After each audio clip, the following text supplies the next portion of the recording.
श्री कृष्ण कहते हैं कि जीवन में एक दोस्त कर्ण जैसा भी जरूर होना चाहिए, जो तुम्हारे गलत होते हुए भी तुम्हारे लिए युद्ध करे। होने वाले खुद ही अपने हो जाते हैं, किसी को कहकर अपना नहीं बनाया जाता। रिश्ते हमेशा एक दूसरे का ख्याल रखने के लिए बनाए जाते हैं, एक दूसरे का इस्तेमाल करने के लिए नहीं। चूम लेता हूं हर मुश्किलों को मैं अपना मानकर, जिंदगी कैसी भी आखिर है तो मेरी। जो हैरान है मेरे सब्र पर, उनसे कह दो जो आंसू जमीन पर नहीं गिरते वह दिल चीड़ जाते हैं। डर रखिए वक्त की मार से, बुरा वक्त किसी को बताकर नहीं आता। धन ना हो तो रिश्ते उंगली पर गिने जाते हैं, और धन हो तो रिश्ते डायरी में लिखे जाते हैं। जहर का भी अपना हिसाब है, मरने के लिए थोड़ा सा और जीने के लिए बहुत सारा पीना पड़ता है। डूबी है मेरी उंगलियां खुद अपने लहू में, कांच के टुकड़ों को उठाने की सजा है। ताकत की जरूरत तभी पड़ती है जब किसी का बुरा करना हो, वरना दुनिया में सब कुछ पाने के लिए प्रेम ही काफी है। श्री कृष्ण कहते हैं ओस की बूंद यदि केले के पत्ते पर गिरे तो वो कपूर बन जाती है, शीत में गिरे तो मोती, यदि विषधर के मुख में गिरे तो विष। बूंद एक है परंतु उसके प्रारब्ध भिन्न है, क्योंकि उसे आकर्षित करने वालों का व्यवहार भिन्न है। इसलिए यह आप पर निर्भर करता है, आपके भविष्य में विष चाहिए या अमृत। स्मरण रखें, हम वही बन जाते हैं जैसा हम सोचते हैं, जैसा विश्वास रखते हैं। यह आपका विश्वास ही है जो ये निर्धारित करेगा कि आपको विष मिलेगा या अमृत। इसलिए अपनी सोच को सुदृढ़ रखिए, सकारात्मक रखिए, और फल भी सकारात्मक ही आएगा। श्री कृष्ण कहते हैं अनुभव की भट्टी में जो तपते हैं वह दुनिया के बाजार में वही सिक्के चलते हैं। लोगों की निंदा किए बिना दुष्ट व्यक्ति को आनंद नहीं आता। जैसे कौवा सभी रसों का भोग करता है, परंतु गंदगी के बिना उसकी तृप्ति नहीं होती। जिंदगी एक बार मिलती है, यह बिल्कुल गलत है। सिर्फ मौत एक बार मिलती है, जिंदगी तो हर रोज मिलती है। जब सोच में मोच आती है तब हर रिश्ते में खरोच आ जाती है। समय एक ऐसी गाड़ी है जिसमें ब्रेक भी नहीं और रिवर्स गियर भी नहीं है। जिम्मेदारियों की एक खूबी होती है, यह आपको कभी बिगड़ने नहीं देती। कानून की जरूरत बुरे लोगों के लिए है, क्योंकि सभ्य लोग तो शर्म से ही मर जाते हैं। किसी की तारीफ करने के लिए जिगर चाहिए। बुराई तो बिना हुनर के भी किसी की जा सकती है। मेरी खामोशी से किसी को कोई फर्क नहीं पड़ता, और शिकायत में दो शब्द कह दूं तो वह चुप जाते हैं। श्री कृष्ण कहते हैं जब से ये सृष्टि बनी है, नदी की धारा और चट्टान के मध्य सदा संघर्ष रहा है, परंतु हर बार चट्टान की कठोरता को हारना पड़ता है, और नदी की धारा कोमल होते हुए भी कठोर चट्टान को काट देती है। कभी सोचा है ऐसा क्यों होता है? चट्टान इतनी कठोर और जल इतना कोमल, चट्टान इतना दृढ़ लेकिन जल इतना लचीला होने पर भी सदा जल कठोर चट्टानों के माध्यम से अपना मार्ग बना ही लेती है। कारण केवल एक ही है, और वो है लगातार चलने की क्षमता। जल बढ़ता रहता है, चट्टान अडिग रहती है। इसी कारण जल चट्टान को काट कर मार्ग बना लेता है। इसीलिए लगातार चलते रहें, रोकिए मत, क्योंकि चट्टान जैसी हर समस्या को आप भी जल की तरह काट सकते हैं। श्री कृष्ण कहते हैं हम क्या करते हैं इसका महत्व कम है, किंतु हम उसे किस भाव से करते हैं इसका बहुत महत्व है। फल कुचलने का हुनर भी सीखिए। सांपों के खौफ से जंगल नहीं छोड़ा करते। उदास तो बहुत रहे मगर कभी जाहिर ना किया सब ठीक है, बस इसी शब्द ने सब संभाल लिया। अनुमान गलत हो सकता है पर अनुभव कभी गलत नहीं होता, क्योंकि अनुमान हमारे मन की कल्पना है और अनुभव हमारे जीवन की सीख। अगर लड़ना ही है तो अपने कड़वे स्वभाव से लड़ो, जो किसी को अपना नहीं होने देता। गुस्सा बहुत चतुर होता है, अक्सर कमजोर पर ही निकलता है। धूप बहुत कड़ी है, बदन जल रहा है, कुछ तकलीफ जरूर है पर घर चल रहा है। वक्त वो तराजू है जो बुरे वक्त में अपनों का वजन बता देता है। जिसमें नुकसान सहने की ताकत हो वही मुनाफा कमा सकता है, फिर चाहे वह कारोबार हो या रिश्ते। श्री कृष्ण कहते हैं जिम्मेदारियां भी खूब परीक्षा लेती है। जो निभाता है उसी को परेशान करती है। कहीं ना कहीं कर्मों का डर है, नहीं तो गंगा पर इतनी भीड़ नहीं होती। जो कर्म को समझता है उसे धर्म को समझने की जरूरत ही नहीं।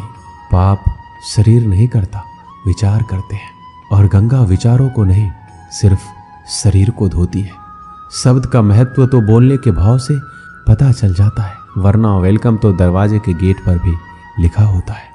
मन की लिखूं तो शब्द रूठ जाते हैं, और सच लिखूं तो अपने रूठ जाते हैं। जिन पैसों में अपनी मेहनत की महक ना हो, वह पैसा सुख के साधन तो दे सकता है, लेकिन मन को शांति नहीं। बचपन कितना खूबसूरत था, तब खिलौने जिंदगी में थे, और आज जिंदगी खिलौना है। श्री कृष्ण कहते हैं, आपने किसी फल को पेड़ से अलग होते हुए देखा है? बड़ा दुख होता है जब आप अपने उद्यम से अलग होते हैं, परंतु ये दूरी भी आवश्यक है। आप फल को ही ले लीजिए। अपने जीवनदाता वृक्ष से अलग होकर ये न केवल किसी की भूख शांत करेगा, अपितु इसके भीतर के बीज से एक नए वृक्ष का सृजन भी होगा और कई फल उगेंगे। सृजन की प्रतिक्रिया में पीड़ा आवश्यक है। यदि पीड़ा नहीं होगी तो सृजन नहीं होगा। पीड़ा अपने उद्यम से दूर होने में, इस फल की भांति हम मनुष्य को भी अपने उद्यम से, अपने सगे संबंधियों से अलग होना पड़ता है। और यही अलगाव एक नए सृजन को, एक नई सृष्टि को, एक नए विकास को जन्म देता है। इसलिए ऐसे अलगाव से दुखी मत होइए, उसका स्वागत कीजिए, क्योंकि ये विकास की नींव है। श्री कृष्ण कहते हैं, गलत फहमी में जीने का मजा ही कुछ और है, वरना हकीकतें अक्सर रुला देती हैं। जब तक रास्ते समझ में आते हैं तब तक लौटने का वक्त हो जाता है। यही जिंदगी है। प्यार नहीं बिकता किसी के लिए, मगर इंसान बिक जाता है अपने मतलब के लिए। जब तक किसी अपने से धोखा ना मिले तब तक समझ नहीं आता कि जिंदगी क्या है। काश उस जाते हुए वक्त को रोक सकते, आपके साथ गुजरा हुआ हर समय जोड़ सकते। मुझे नफरत पसंद है, लेकिन दिखावे का अपनापन नहीं। शीशा कमजोर बहुत होता है, मगर सच दिखाने से घबराता नहीं है। श्री कृष्ण कहते हैं, अपराध वो भावना है जिसके कारण संसार में सदा दुख ही व्याप्त रहता है। हम सब अपराधियों से घृणा करते हैं, उन्हें कोसते हैं, परंतु क्या कभी विचार आया है कि कोई भी जन्म से अपराधी नहीं होता? तो ऐसा क्या कारण है कि कोई इतना बुरा बन जाता है कि वो बुराई की सीमा ही पार कर जाए? कारण है कामना। यदि कामना पर नियंत्रण ना रखा जाए, यदि कामना को पूर्ण करने के लिए परिश्रम ना किया जाए, तो वो तृष्णा में बदल जाती है, और तृष्णा लालच में, और लालच छल में, और छल करते ही मनुष्य अपराध की ओर अपना पग बढ़ा देता है। इसलिए ये अत्यंत आवश्यक है कि मन की कामनाओं पर नियंत्रण रहे। यदि मन पर नियंत्रण रहेगा तो अपराध पर स्वयं ही नियंत्रण हो जाएगा। हम सबका मन करता है कि हम जीवन में ऐसे शिखर पर पहुंचे जहां हमसे ऊपर कोई ना हो, जहां हमें कुछ करने की आवश्यकता ना पड़े। कुछ लोग इस शिखर पर पहुंच भी जाते, परंतु उनका मन सदा विचलित रहता है। मनोरंजक बात है ना कि जिस विश्राम को पाने के लिए हम इतनी मेहनत करते हैं, इतना परिश्रम करते हैं, वो हमें मिलता ही नहीं। कारण स्वयं सोचिए, वन का राजा होने के पश्चात भी सिंह को शिकार करने के लिए परिश्रम क्यों करना पड़ता है? क्योंकि राजा होने का अर्थ ये नहीं कि वो सदा सोता रहे और मृग स्वयं उसके समक्ष आकर कहे, आइए महाराज, मुझे खाकर अपनी भूख मिटाइए। तो ये समझ लीजिए, कार्य आपके परिश्रम से संपन्न होते हैं, केवल कामना से नहीं। यदि आप नीचे हैं तो सदा स्मरण रखिए कि आपका परिश्रम ही आपको ऊंचाइयों पर ले जाएगा, और यदि आप ऊंचाई पर हैं तो वहां पर भी रहने के लिए आपको निरंतर परिश्रम करते रहना होगा। अर्थात परिश्रम से मुक्ति नहीं है, क्योंकि परिश्रम ही जीवन है। भगवान श्री कृष्ण कहते हैं कि डरो मत, ईश्वर हमेशा तुम्हारे साथ है। जब कभी हमारे मन में डर पैदा होता है तो हम भयभीत हो जाते हैं और कई सवाल मन में उथल पुथल मचाने लगते हैं कि अब क्या होगा, कैसे होगा, क्या हम हार जाएंगे या फिर कहीं ये अंत तो नहीं। हमें अपने आसपास वो सभी चीजें दिखाई देने लगती है जो वास्तव में होती ही नहीं है। हमारे मन की कल्पना ही हमारे मन के डर को जन्म देती है, और ये डर हमारे वर्तमान और भविष्य को नष्ट कर देता है। अक्सर हमने देखा होगा कि संसार में सभी लोगों को किसी ना किसी वस्तु का या फिर किसी ना किसी व्यक्ति का डर हमेशा ही सताता रहता है।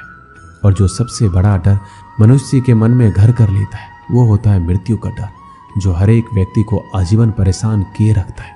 आपने देखा ही होगा कि माता पिता अपने मृत्यु से पहले अपने बच्चों के लिए वो सब कुछ करना चाहते हैं जिससे उनके बच्चों को अपने भविष्य में किसी तरह की परेशानी ना हो और जो उनके जीवन को सरल बना सके। लेकिन क्या ये सही मार्ग है? क्या इससे उनकी संतान अपने भविष्य के प्रति इस डर के भाव को खत्म कर सकती है? भगवान श्री कृष्ण सदैव कहते हैं कि हम अपने जीवन काल में बहुत से कर्म करते हैं, लेकिन जो कर्म हम पहले से करते आ रहे हैं अगर उससे कुछ अलग करना चाहते हैं तो हमें हमारी हार का या फिर हमें असफल होने का डर सताता है और हम बिना परिणाम जाने ही अपने मन में ये सोच लेते हैं कि कुछ ना कुछ जरूर बुरा हो जाएगा और यही भाव हमें डर की स्थिति में पहुंचा देता है। और श्री कृष्ण के अनुसार यही डर हमें अज्ञानता की ओर ले जाता है। वास्तव में अज्ञानता का पहला चरण है भय, भय जो श्रेष्ठ से श्रेष्ठ मनुष्य के विवेक को हर लेता है। जरा स्वयं ही अनुमान लगाइए कि कोई आपको तैराकी के लिए कह दे, लेकिन आज से पहले आपने कभी भी तैराकी नहीं की है, तो आप अपनी तैराकी सीखने से पहले ही अपने मन में यदि ये डर बैठा लेते हैं कि कहीं आप डूब ना जाए या फिर आपके साथ कोई अनहोनी ना हो जाए, तो आजीवन आप तैराकी सीख नहीं पाएंगे, अज्ञान रह जाएंगे। फिर चाहे आपके पास ब्रह्मांड का सबसे उत्तम गुरु ही क्यों ना हो। श्री कृष्ण कहते हैं इस डर को पीछे छोड़कर सफलता के मार्ग पर बढ़ना जरूरी है। यदि हम अपने डर से पीछा छुड़ाना चाहते हैं तो हमें अपनी आरामदायक स्थिति को त्यागना होगा। जब तक हमारा मन स्वयं को कष्ट देने से डरता है तब तक हमें कुछ भी नया करने से पहले यह हार जाने का या फिर कोई अनहोनी हो जाने का भय सताता है।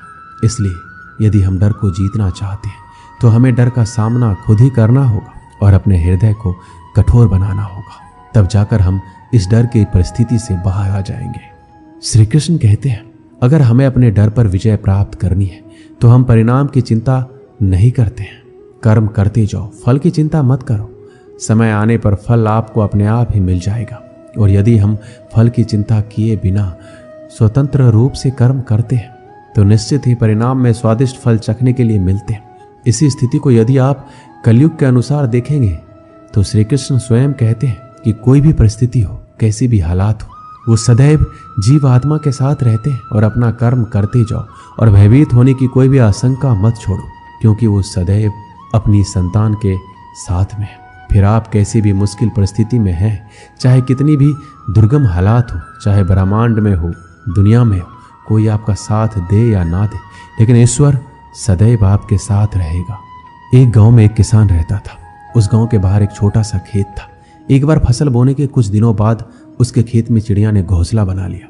कुछ समय बीता तो चिड़िया ने वहां 2 अंडे भी दिए।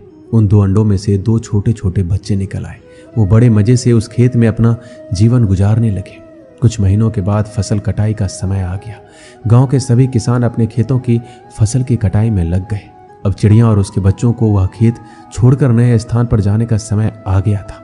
एक दिन खेत में चिड़िया के बच्चों ने किसान को ये कहते सुना कि कल मैं फसल कटाई के लिए अपने पड़ोसी से पूछूंगा और उसे खेत में भेजूंगा। यह सुनकर चिड़िया के बच्चे परेशान हो गए। उस समय चिड़िया कहीं गई हुई थी। जब वो वापस लौटी तो बच्चों ने उसे किसान की बात बताई कि माँ, आज हमारा यहाँ अंतिम दिन है, रात में हमें दूसरे स्थान के लिए यहाँ से निकलना होगा। चिड़िया ने उत्तर दिया, इतनी जल्दी नहीं बच्चों, मुझे नहीं लगता कि कल खेत में फसल की कटाई होगी। चिड़िया की कही बात सही साबित हुई। दूसरे दिन किसान का पड़ोसी खेत में नहीं आया और फसल की कटाई नहीं हो सकी। शाम को किसान खेत में आया और खेत को जैसे का तैसा देख बुदबुदाने लगा कि ये पड़ोसी तो नहीं आया।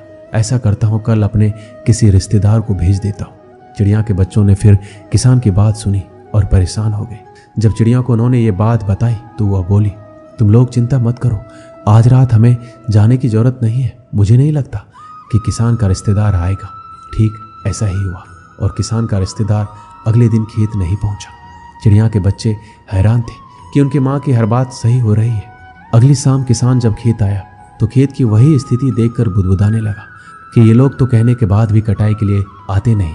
कल मैं खुद आकर फसल की कटाई शुरू करूंगा। चिड़िया के बच्चों ने किसान की बात सुनी, फिर अपनी माँ को ये बात बताई। तब चिड़िया बोली कि बच्चों, अब समय आ गया है ये खेत छोड़ने का। हम आज रात ही ये खेत छोड़कर दूसरी जगह चले जाएंगे। दोनों बच्चे हैरान थे कि इस बार ऐसा क्या है जो माँ खेत छोड़ने को तैयार है। उन्होंने पूछा तो चिड़िया बोली, बच्चों, पिछली 2 बार किसान कटाई के लिए दूसरों पर निर्भर था, दूसरों को कहकर अपने काम से पल्ला झाड़ लिया था, लेकिन इस बार ऐसा नहीं है। इस बार उसने ये जिम्मेदारी अपने कंधों पर ली है, इसलिए वह अवश्य आएगा। उसी रात चिड़िया और उसके बच्चे उस खेत से उड़ गए और कहीं और चले गए। इस कहानी से हमें यही सीख मिलती है कि दूसरों की सहायता लेने में कोई बुराई नहीं है, किंतु यदि आप समय पर काम शुरू करना चाहते हैं और चाहते हैं कि वह समय पर पूरा हो जाए, तो उस काम की जिम्मेदारी स्वयं लेनी होगी। दूसरे भी मदद उसी की करते हैं जो अपनी मदद खुद करता हो। दोस्तों, इस वीडियो में बस इतना ही। मिलते हैं अगली वीडियो में। अपना ख्याल रखिएगा। जय श्री कृष्णा।